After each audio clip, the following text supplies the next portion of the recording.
Sounds great. Well, thanks for coming, everybody. I'm Andy Welch. I work for NorthWestern Energy, and I manage what we call our hydro license compliance group. So John's one of my staff. He's our fish biologist for Madison. We get our hands involved in pretty much anything relative to our FERC license compliance objectives we have to maintain. And so we do anything relative to recreation, cultural, fish, wildlife, recreation. So any of those sort of things fall under our realm. It's a great position to have, and it's involved a lot of communities and a lot of cool watersheds, and spend a lot of time down here in the Madison. So today I'm here to talk a little bit about the drought management planning that we've done for the last about 12 months. And we're still in progress in that, but we've made a lot of progress, and hopefully that'll come to fruition here pretty soon. So, and I'm calling this Drought Resiliency Hydropower Edition, since we're so focused on Madison. So, NorthWestern always starts off any of our presentations, meetings, and stuff with a quick safety moment. It's always good to review dam safety. So, relative to the watershed and talking about hydropower today, thought we'd just share, dam safety. When you're out there on the water, there's, a few different things to consider. Stop, look, and listen. So if you're fishing around a dam, stop as you're going into wherever you're going to be fishing and accessing the waterway. Make sure you're reading signs, making sure you're aware of your surroundings, and just take some time to familiarize yourself. Once you're in the water, make sure you're looking around, you're paying attention to your surroundings, you're observing any changes that you're seeing out there in the water. If there's water rising, water falling, those sorts of things. And then the biggest thing, listen for anything that's going on around you. If we're making any changes below our dams that are of any significance, there's a small margin that we don't do sirens, but if there's a big change coming, you'll hear sirens. Anytime you hear a siren, pay attention, get out of the water, know that there's a big change coming. And I put the picture up there of right below Madison Dam. There's a sign right there that says, don't go above this area. But the good case scenario is if we have our plant trip offline, all of a sudden, we'll have a 7-minute siren there. It gives people time to get out of the water. Then those gates will start opening up and restoring all of the flow that was originally going through the powerhouse through that dam. And so you'll see changes that are very drastic in a relatively short time. And so just be careful, be aware, and react as needed. And so today, we're talking about drought resiliency. So the first thing I thought I'd start out with is, what's considered a drought? There's a lot of definitions of that, but it's kind of good to go over what we consider drought relative to NorthWestern and our drought management planning. Then quick little thing on just, what are we expecting to see in the future relative to climate change and changing conditions out there, and how that may have an effect on drought moving forward. And then the bulk of the presentation is really going to be talking about our stakeholder engagement process, where we have been developing this drought management plan. And then just a quick overview of some of the projects that we're working on relative to, investments in drought resiliency for the future. And then, I'll leave some time at the end, hopefully for some Q&A, but I'd like for this to be a conversation. So if you guys have questions, please just raise your hand or whatever, and make it I'd rather have the engagement and not just have you guys sit here and listen. So what is drought? Drought can mean a lot of different things to a lot of different people, and depending on how you're looking at it, it's to me it's water, right? But how does that water express itself? Are you talking about soil? Are you talking about streams? Are you talking about reservoirs? And so there's a lot of different things out there that, depending on how you're using it and how you're applying it. In the 1980s, they had 150 different published definitions of drought. And so it can be either in concept or in practice. I'd say in our drought management plan, our definition of drought is very much something that can be applied. But just, there's a lot of things out there that people consider drought in a lot of different ways. And to me, it's a prolonged duration of lack of precip. But to us, how does that come to fruition? Managing hydropower and reservoir and storage and the hydrograph. So, our definition that we've been using for the Madison specifically in this drought management planning is, conditions that result in a shortage of water when providing for compliance of license conditions in the Madison River drainage.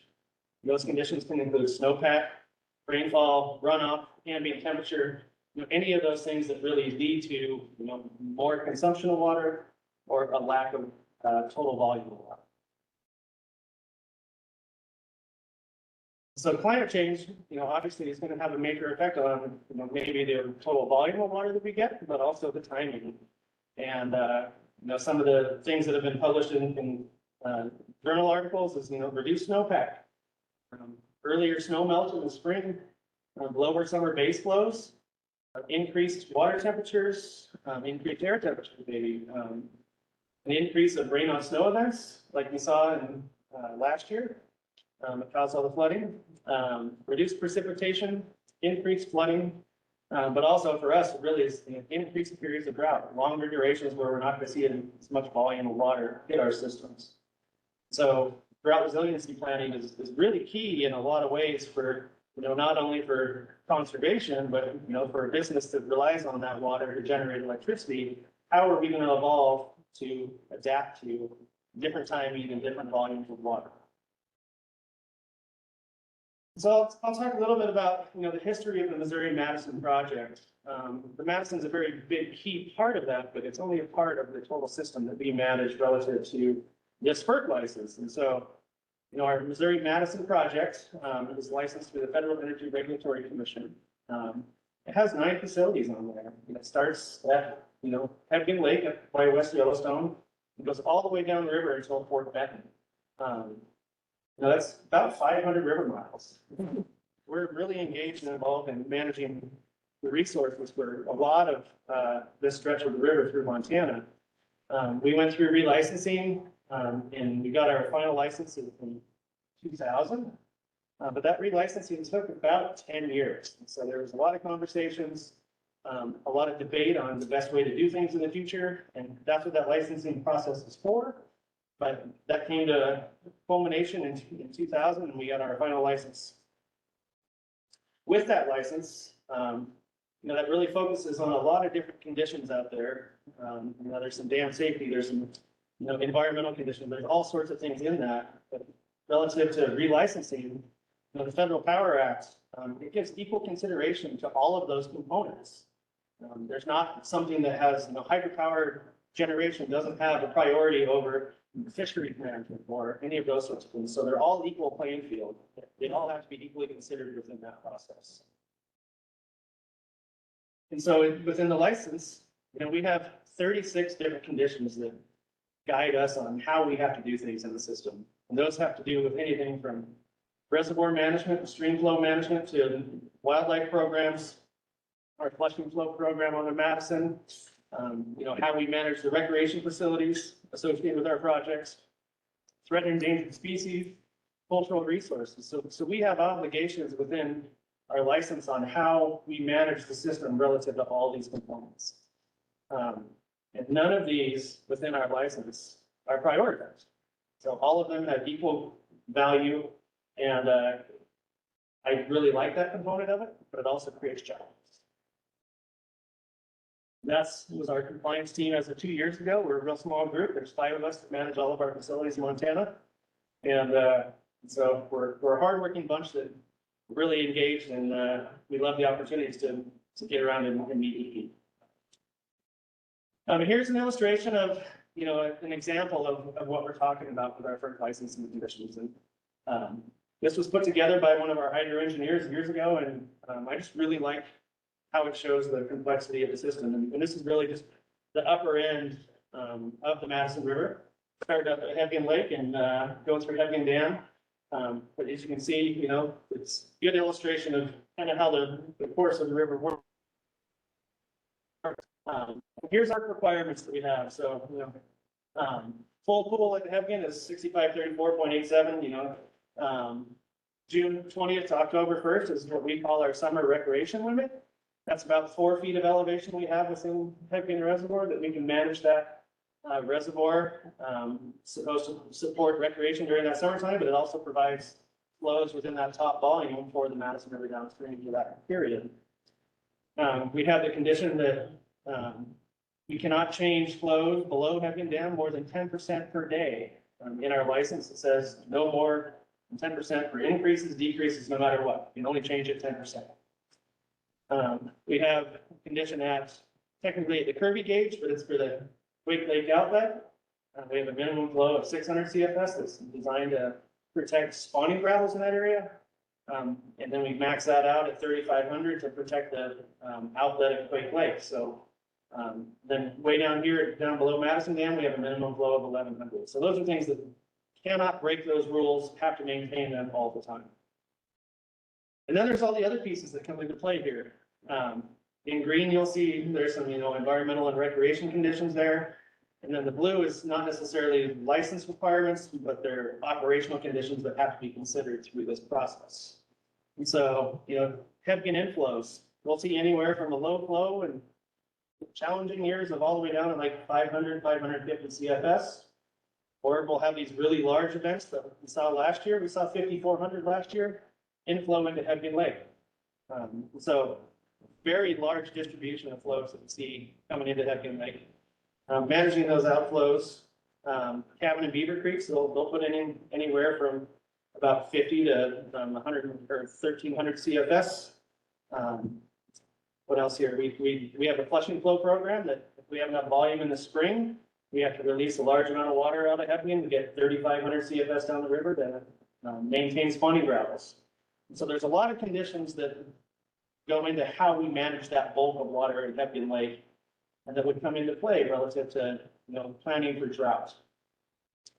And this kind of all came into fruition in 2021. 2021 was a really challenging year in all of southwestern Montana, as you all know.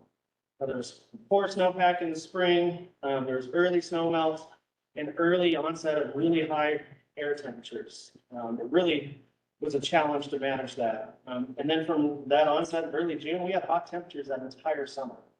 The resulting effects from that, we saw food owl restrictions on all the southwestern streams around here. We even saw closures. We saw increased use of the water storage at Hebgen and other reservoirs. We also saw increased use. Coupled with that, we saw extremely reduced tributary inflows to the river. So all of those other uses were, there was a lot less water available. And then there's, much higher demand for temperature pulsing protects the lower river. And so we ended up using a lot more water that year than we typically do. And the resulting fact was we dropped Hebgen Reservoir below that summer recreation level, significant. And the whole goal of that, or the whole reason for that, is we were protecting the fishery in the Madison River.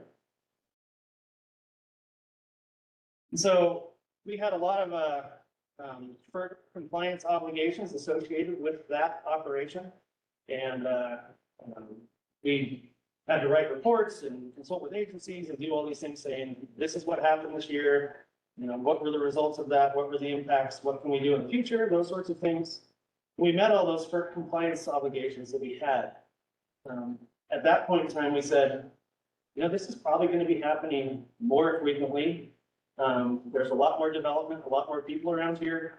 Let's figure out how we can do this better.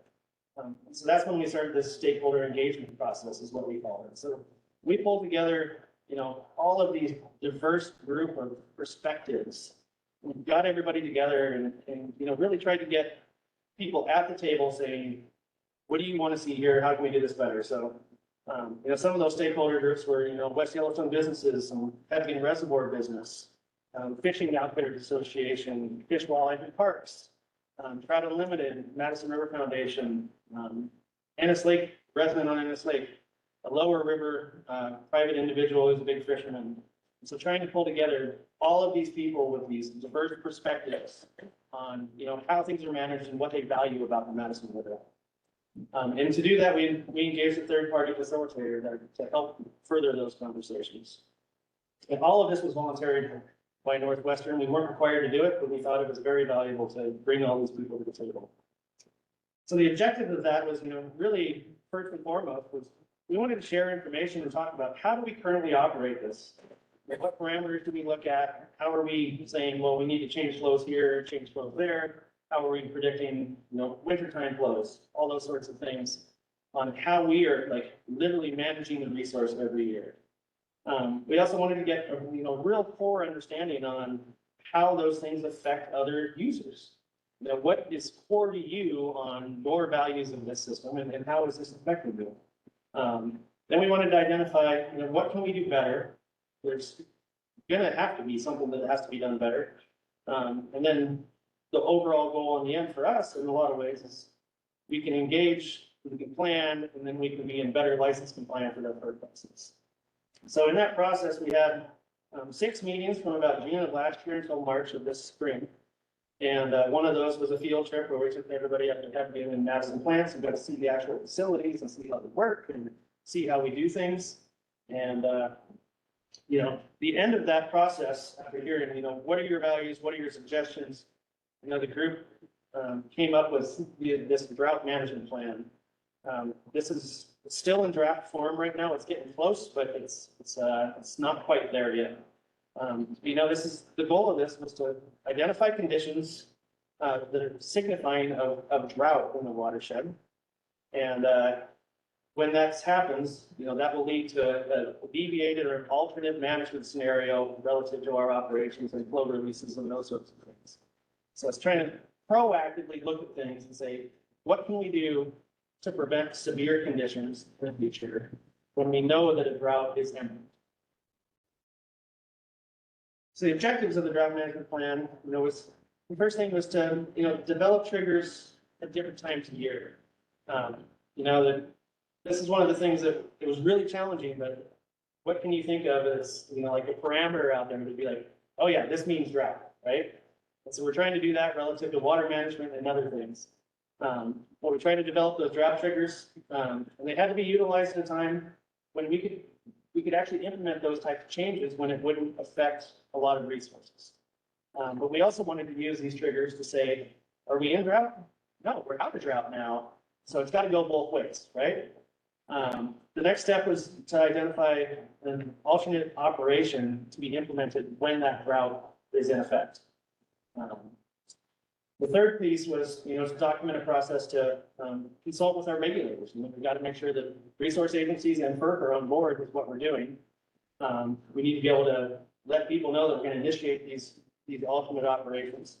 And then ultimately, we have to communicate all of this to our ultimate regulator, which is the FERC.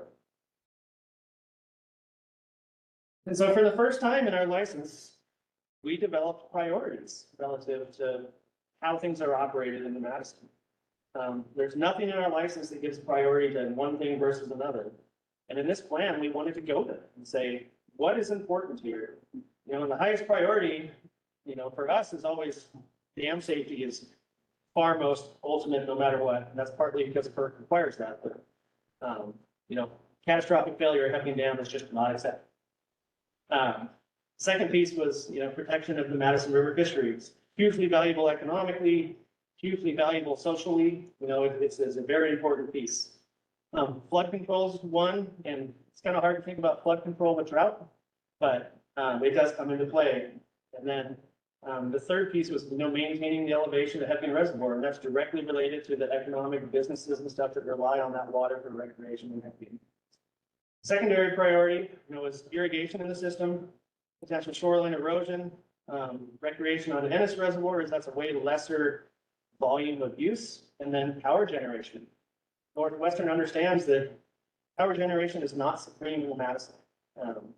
It's not our largest producer, but it's important, but it definitely falls second to many of these other things that are so valuable to many other people. And so what do we do for drought triggers? We had a lot of things to consider relative to how we manage the system. One of the biggest things, first and foremost, is when are fish spawning? When are those eggs incubating in the gravels? And how can we deviate our operations in a way that we protect those? The second was timing of thermal pull season. The salmonid population, the trout in the lower river would not exist without that thermal program. It's hugely valuable to keep temperatures down there that prevent fish kills. And that's why it's designed. So that's one thing that You know, in priorities of NorthWestern, the priorities of especially fish, wildlife, and parks. That's not something that's going to go away. We're going to protect that lower river fishery. The other piece is, you know, we have to have consistently available data to make these decisions. If it's something that is only available on occasion or for certain circumstances, that's not going to help us that much. We need something that's reliable and available all the time. And then we also wanted to use these triggers to essentially define what a gradient of drought severity may be. And so, you know, different operation for a mild drought versus a very severe drought, and be able to manage things in those ways.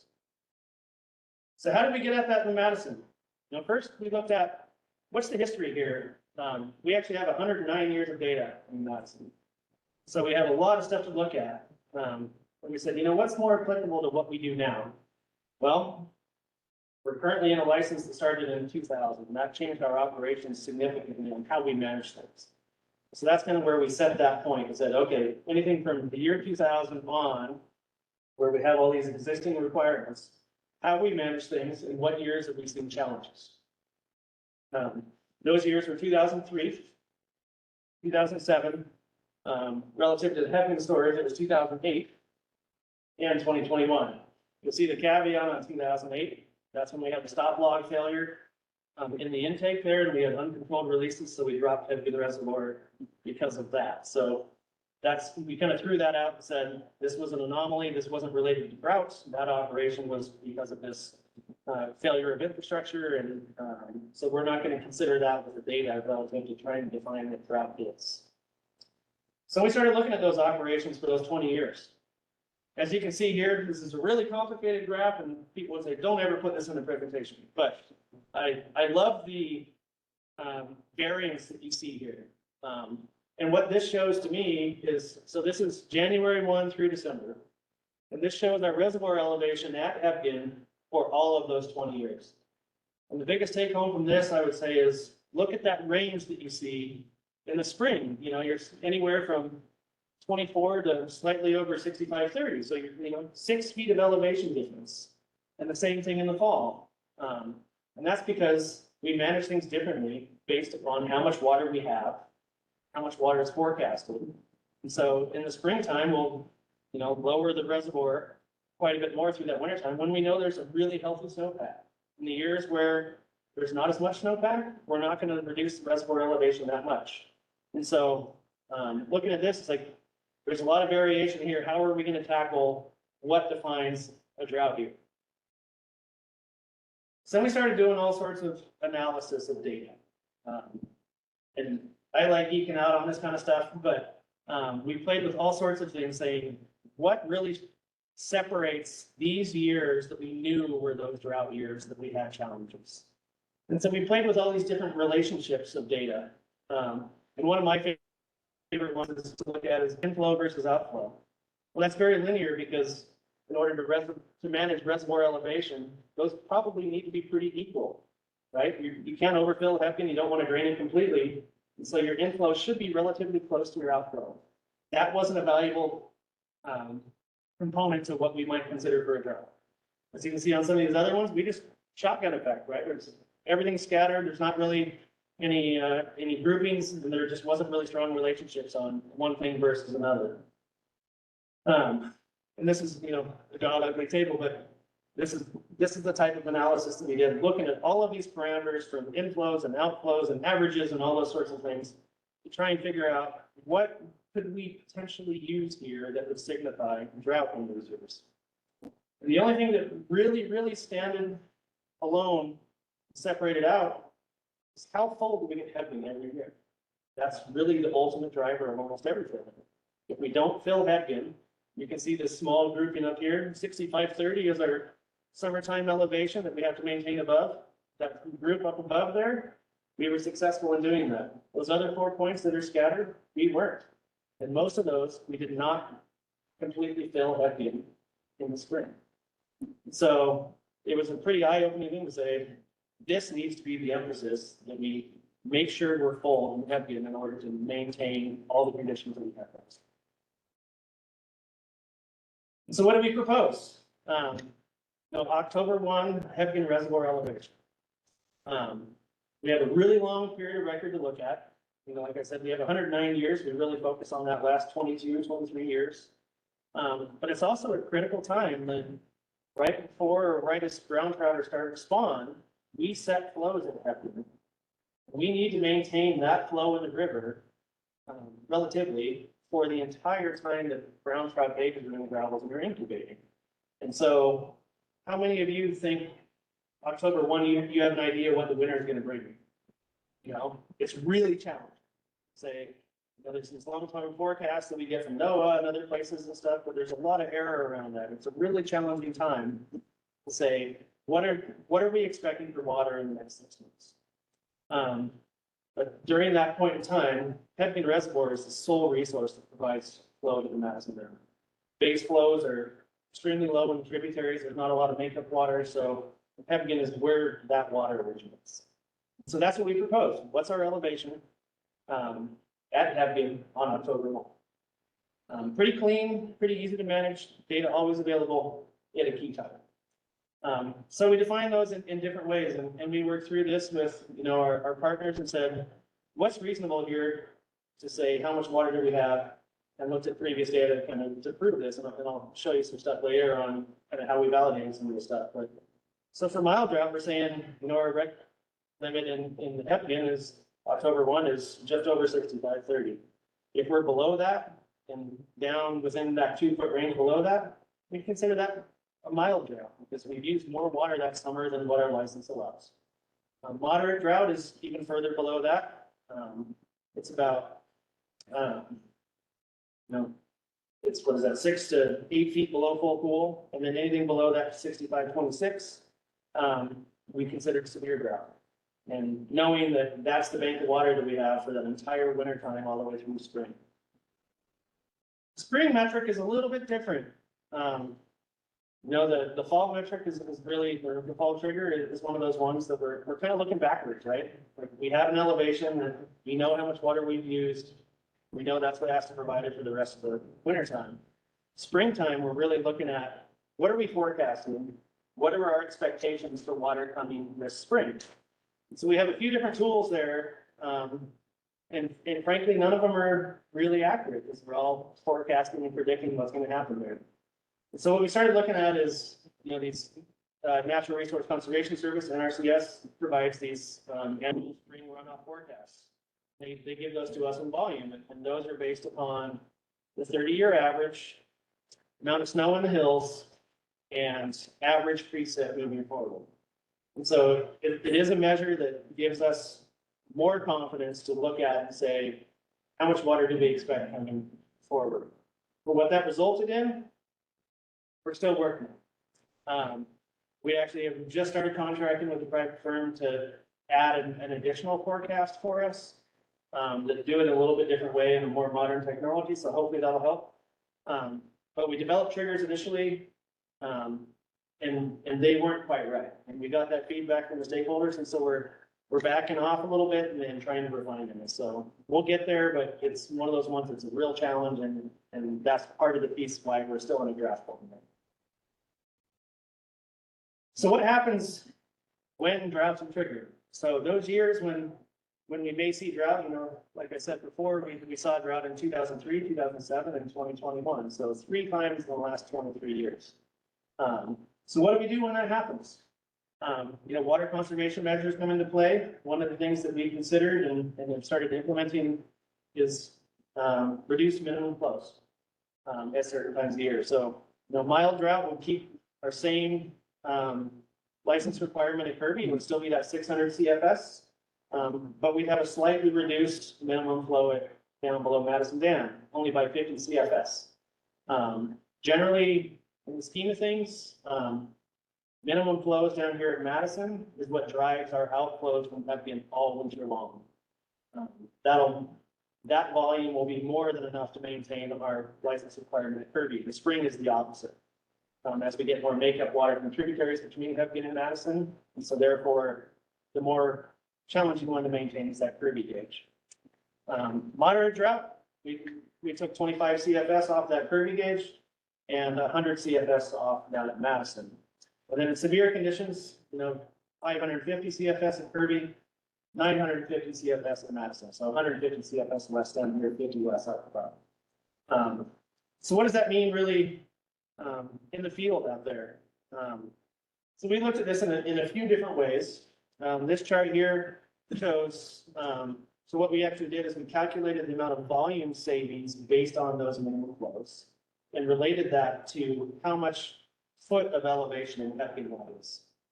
And so if you look at these, the Madison deviation, that's the 1050, 1000, 950, so slightly below our existing minimum flow.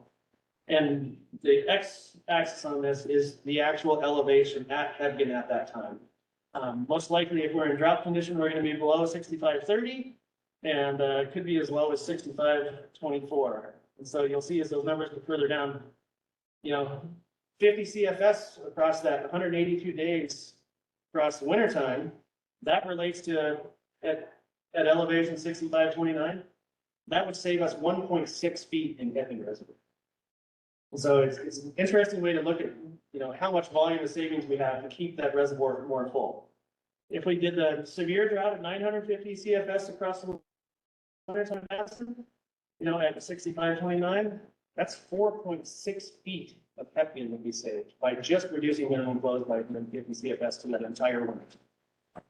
Puts us in a lot better standing from the next spring.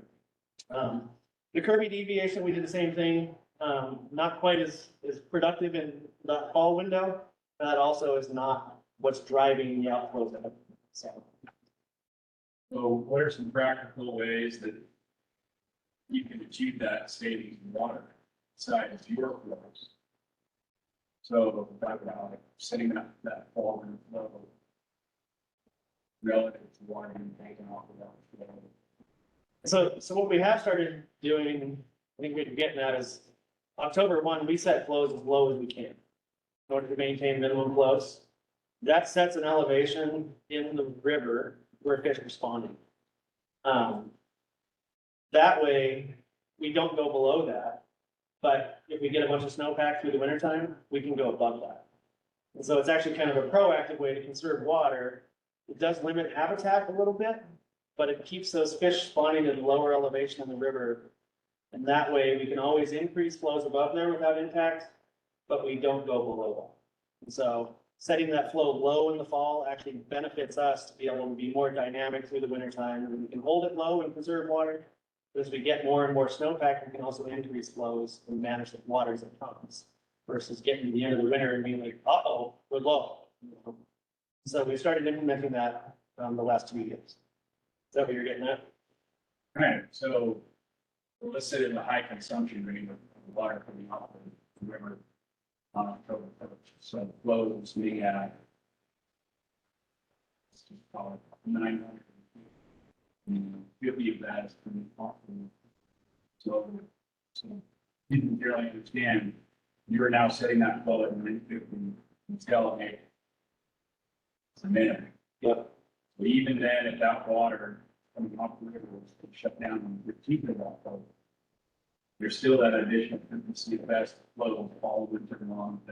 So Yeah, I'll go into that a little bit, but that is definitely a concern. And what we release doesn't always translate to what we're seeing down the river.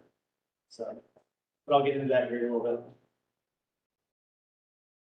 So that was for the fall trigger and the fall deviation. The spring is a little bit different. It's a much shorter window. The thought to implement this is around April 1st. We're trying to push it a little bit earlier than that and essentially trying to make these changes before rainbows start spawning.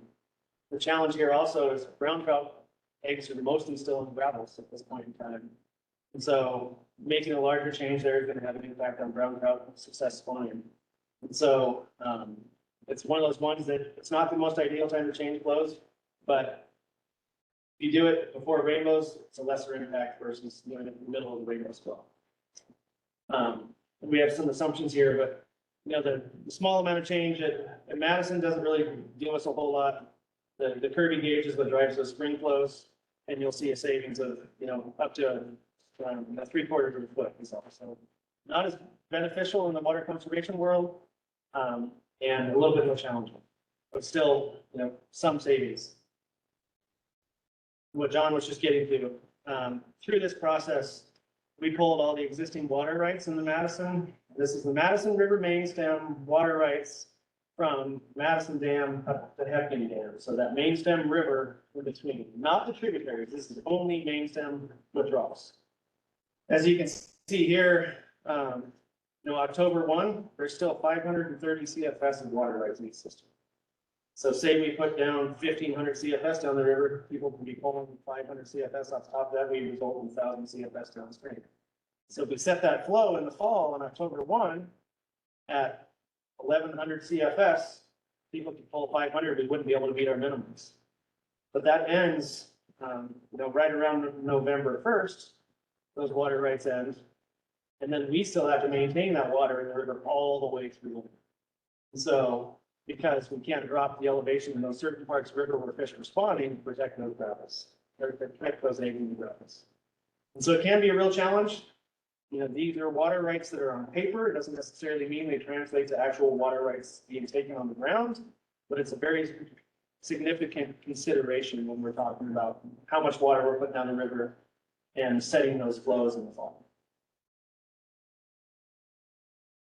So now that we've decided what type of operational changes can we do, what does that mean in the system?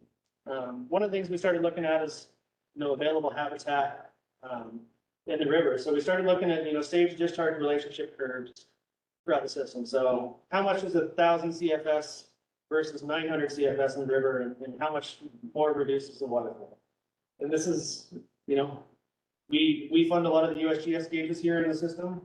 And so those are the points that we have those developed stage discharge relationship curves. So we know essentially how much the stage is going to change in the river, or water elevation in the river is going to change based upon those flow changes.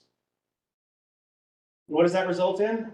Well, Kirby Ranch, and this is from our minimum flow. So Kirby Ranch at 600 CFS, we consider that 0. 575 CFS, so 25 CFS less, is barely a difference, 3 100s. 550 is only 7 100s. So really not a significant change in the water stage and related availability of habitats.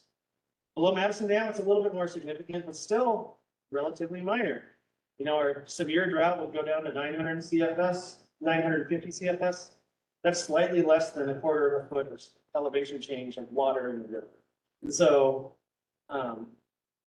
at those gauges, to me, that says this is not a significant change. 0.2 of a foot is very little. But we don't know how that is throughout the entire system. These are specific locations on the river that we know, channel dimensions and those sorts of things, and how flow relates at those places.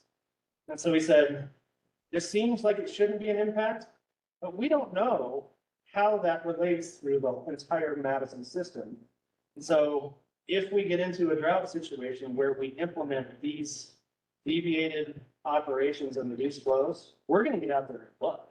And we're committed to looking at how is that habitat changing based upon this reduced flow. But we have confidence at those gauges, but not in between. So hopefully that would be enough that we would have more confidence moving forward with some more data. So what's the benefit with these? So we actually ran these based on real numbers from the last few historical years. And so normal operations is that first little block. We ended up at a 65-32. 50 CFS reduction, so severe drought at Kirby, that gained us, almost a foot of elevation with Hefkin. Wintertime stuff, normal operations in that 21-22 era, we got all the way down to 65-24.57. That's pretty low, pretty close to our minimum at Hefkin in that year. If we would have implemented a severe drought there, it's 5 feet of difference that year that we would have seen in Hefkin across that entire wintertime. So it actually does translate to a lot more water available in Hefkin to use that fall. And the last piece that we came up with for modified operations in these drought scenarios, one of them was a change of compliance date for Hefkin. So we're required to maintain Hefkin elevation up to that 65-30.26. for the summer recreation season. During these situations, we're implementing all these water conservation measures. The decision was to move that compliance date from October 1 to Labor Day. And all that really is saying we're proactively trying to manage this in a better way. And so our compliance changes and our reporting changes, but our operations wouldn't actually change. We'd still be in full water conservation mode. The second piece was a modification at Ennis Lake. Ennis Lake is what provides all of our water for thermal pulses all summer long. Currently, we have the top foot of the reservoir that we can use, and we release our thermal pulses. We have to have the entire full volume of pulse daily in the river at 6 a.m. We release that from 6 to noon, and then start reducing flows after noon. That allows that whole big slug of water to travel downstream, and travel time makes it so it hits the lower part of the river at the hottest part of the day. And so Ennis Lake, using that top foot, that really means we probably use about 0.7, maybe 0.8 feet to keep out of the compliance ranges, a little buffer of safety. But the proposal here was to be able to use up to 2 feet. So if you have, let's say you're cruising along around that 90-degree weather, you're putting out 1,800, 2,000 CFS pulses daily, all of a sudden you have 2 days at 98. You know, we could probably buffer changes coming out of headwind by using a little bit more at Ennis Lake, provide those pulses for that short duration, 2 days, and then go back to raise it back up and do those reduced pulses. So it gives us a little bit more flexibility to use that elevation without making significant changes coming out of headwind and increase water down the river. And so we looked at that and said, what does that mean on headwind, or I mean on Ennis Lake? Now, Ennis Lake is notoriously shallow. There was concern there that, you know, there could be navigational hazards, and there could be exposed shorelines, there could be reduced fisheries habitat. But if you look at this little bathymetry map that we have, the yellow line around the outside, that's where that 2 foot elevation is. So a lot of the shorelines, there really is very little change. It's mainly where the river comes in, where there's a little bit more, you know, substrate exposed where you get to it. So we looked at that and said, we don't think this is significant to habitat. It's probably going to have a slight impact to recreation use. But all in all, in the scheme of things, relative to managing drought, that's probably an acceptable amount of work to use. And especially with the concept that we're probably not going to use it all that often. You know, it's only in dire situations that we would use it. So here's kind of the suite of things that we came up with. What can we do to help conserve water in Madison during these drought years? So that's just kind of a summary table of what our triggers are, what the resulting operation may be, and how we would manage things in those years. But it would only be specific to those years. All other years would be back to our normal operation. The third part of this plan, how are we going to talk about this and let people know what's going on? You know, the biggest thing that we have to deal with is compliance, right? So we got to make sure that all of our resource agency partners in the FERC know what's going on. And so we decided to convene all of those resource agency partners and our regulators and talk to them in October and then early in the spring and make the decision, are we in drought, are we not? And then we'll submit that. Generally, we work with our local regulators a lot. Everybody's on the same page, we report that to FERC. FERC usually goes along with that, as there are no regulators out of DC, they don't know the resources as well as our local managers. So that would be the scenario that, you know, we get these people together, we talk about things, are our drought triggers met, are we going to implement these things? Yes, go, let's report this.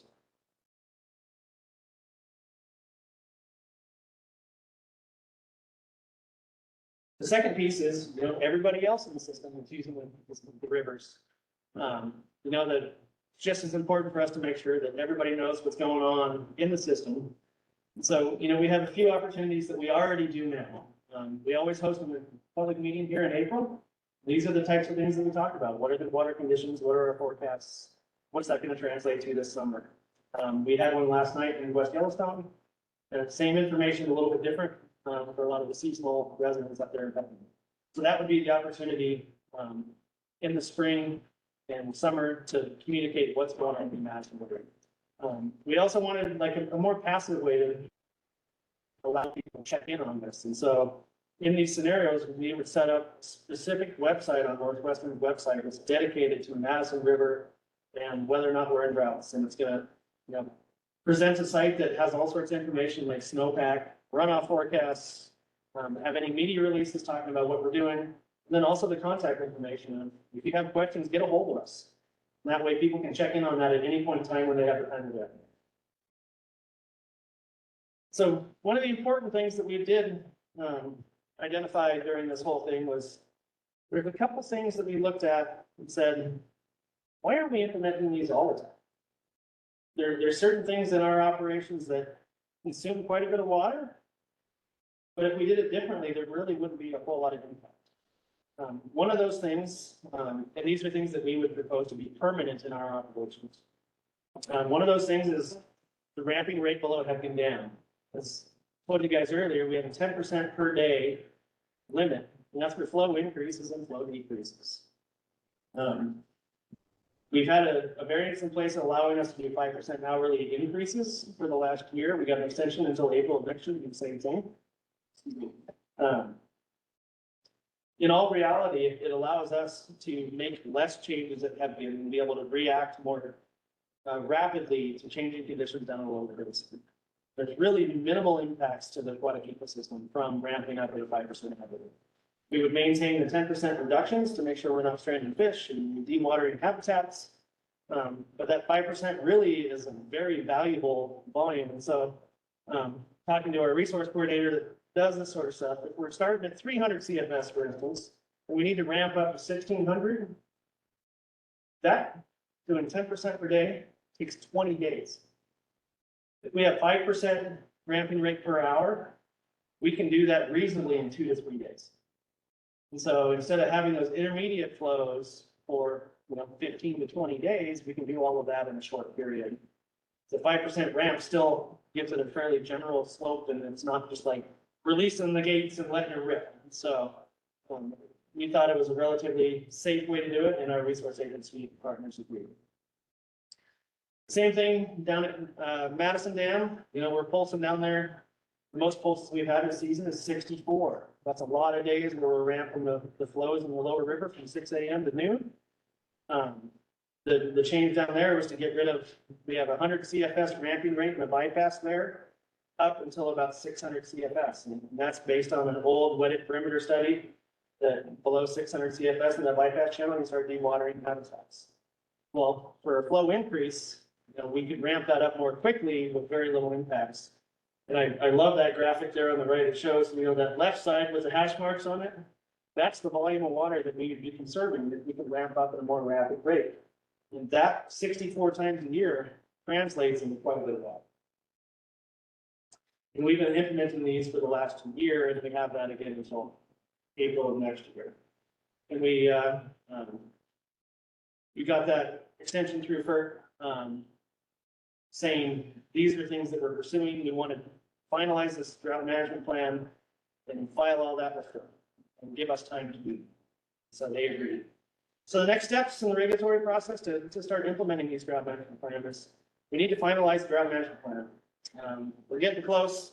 We have some other priorities at NorthWestern with a relicensing going on, so it's been a little bit on the back burner for the last month or two, but we'll pick it back up here pretty soon, and we'll have to draft a non-capacity license amendment.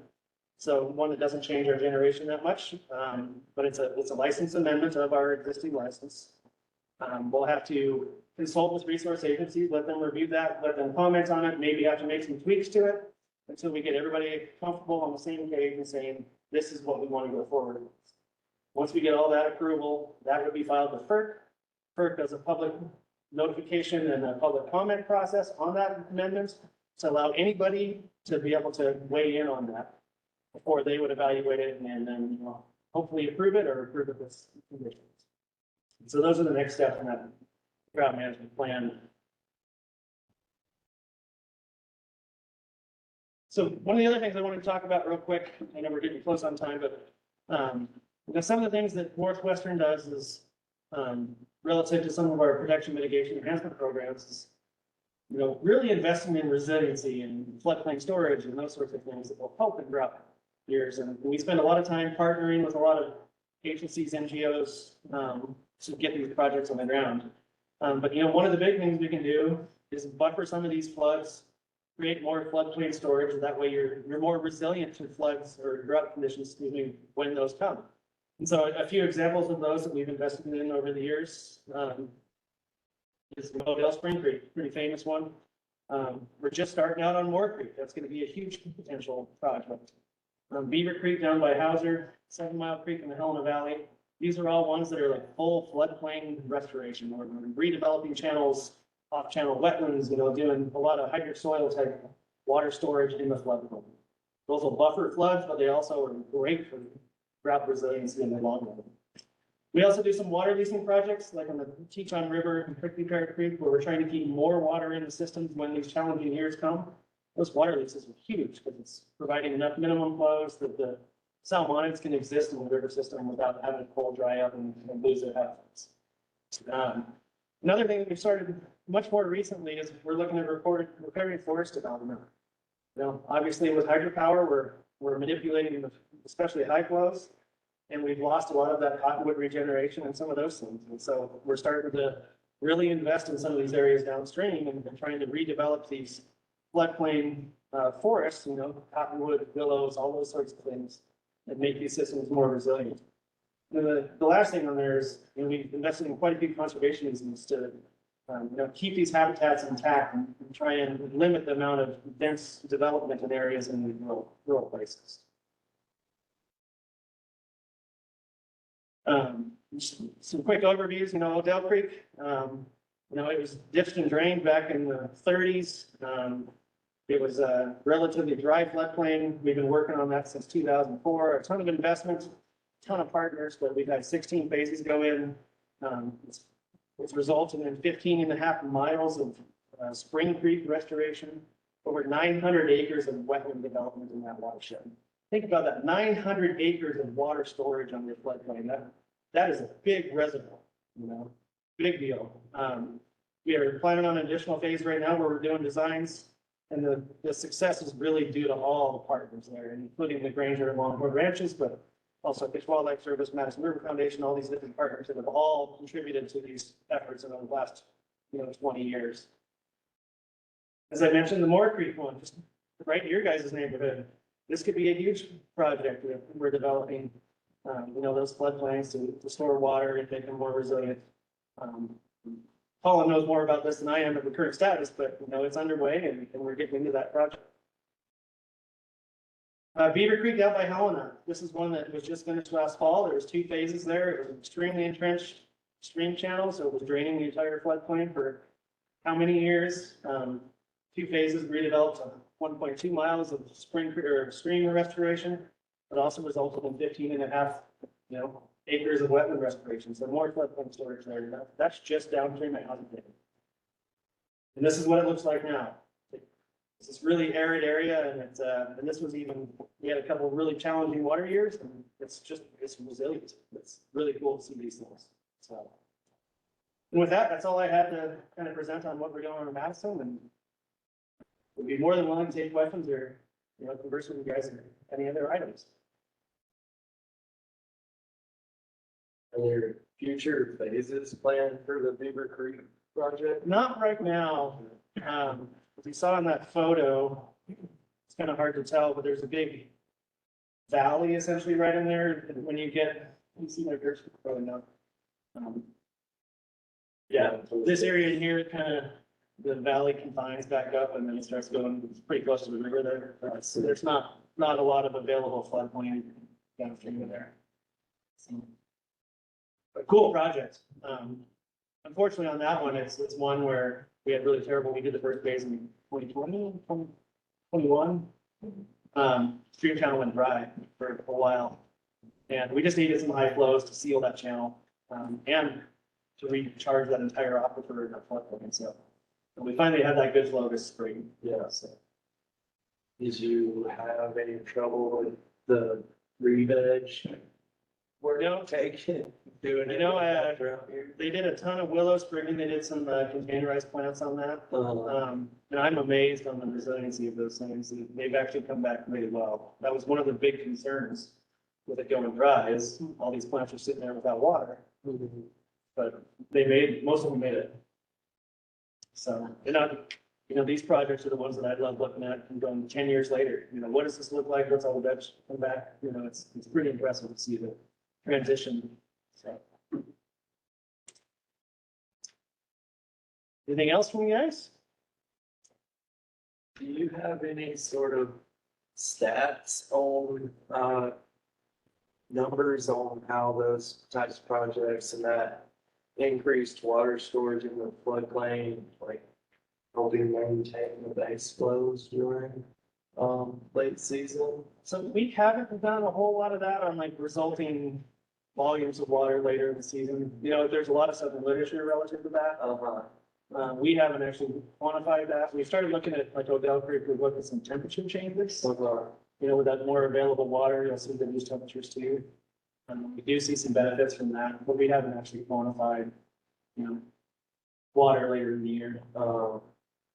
Do y'all have, or does anybody have full data from Odell Creek prior We've to been the collecting- restoration? Not way back when.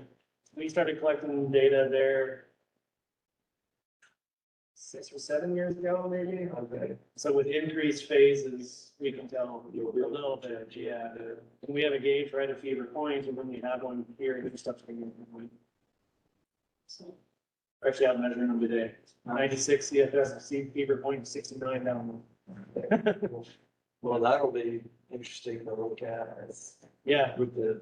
and those also collect temperature, we also collect temperature. I think that's where you'll see your first benefit, is you would definitely reduce temperature. Yeah.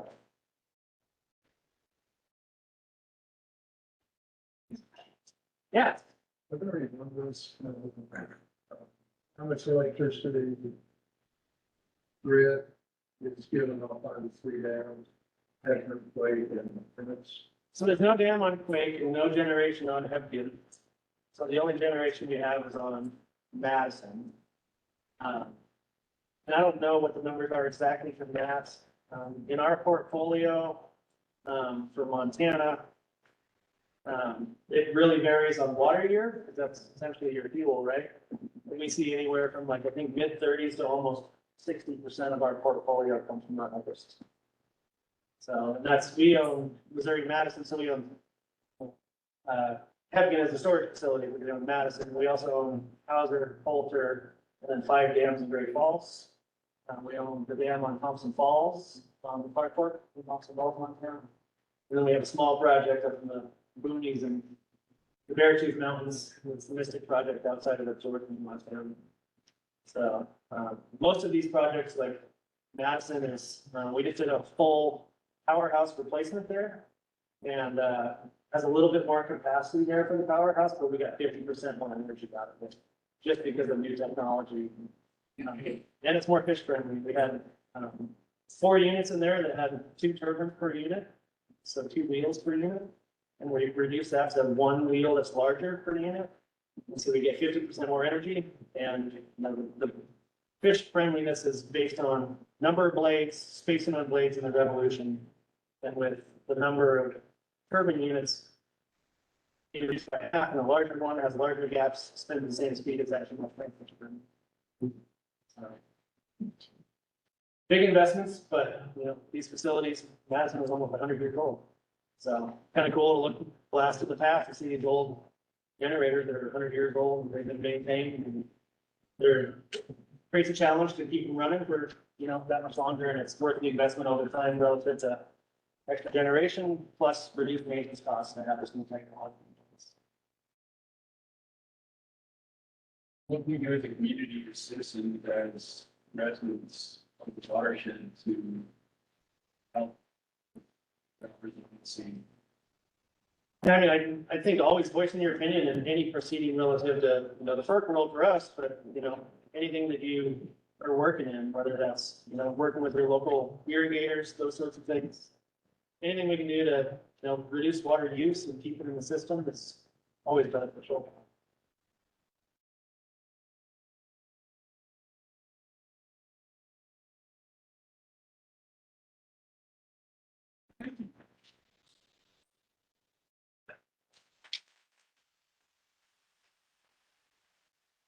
mess this up. So you're good. Yeah, sorry about the confusion. No, again there. I don't know WebEx at all, so we use all sorts of other platforms. That quality is intuitive in some of the other ones, Yeah. for sure. Well, all of those take a little bit